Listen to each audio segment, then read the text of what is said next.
నమస్తే నమస్తే అన్న, అందరూ బాగున్నారా? మా డ్రైవర్లకు చూడండి, మన దగ్గర వక్కుం క్లీనర్ ఉంది. ఇది వచ్చి పెద్ద సైజు, కానీ పెద్ద సైజు చూడండి.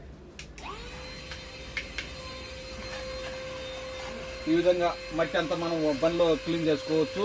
తర్వాత ఈ విధంగా గాలి కానీ రెండు విధాల యూజ్ చేసుకోవచ్చు. ఇది సరేనా? మన దగ్గర అతి తక్కువ రేటు, ఒకటి వచ్చి కేవలం 5 దినాలు మాత్రమే. మీకు డెలివరీ కావాలన్నా 1 దినం డెలివరీ ఛార్జ్. ఈ విధంగా క్లీన్ చేసుకోవచ్చు. ఈ విధంగా మళ్ళీ గాలి కానీ కొట్టచ్చు. సరేనా? ఏ వ్యాధోలి వక్కుం క్లీనర్ అలా పోయి తప్ప అలా కంసే తినారు, అలా ఏపీ తహసీల్ అలా తినారు చేయాలి. రాణి షాపుకు మేము ఉండే కైతాను దబ్బూసులో ఒక ఫ్లోర్ పైన. మా షాప్ నెంబర్ 40, మా నెంబర్ 655-378-55 655-378-55. చూడండి. తర్వాత ఇది వచ్చేసి 48 వోల్టు. 48 వోల్టు మనం తీసుకొని ఛార్జింగ్ పెట్టుకుంటే సరిపోద్ది. ఇది ఛార్జింగ్ పెట్టుకొని మళ్ళీ యూజ్ చేసుకోవచ్చు.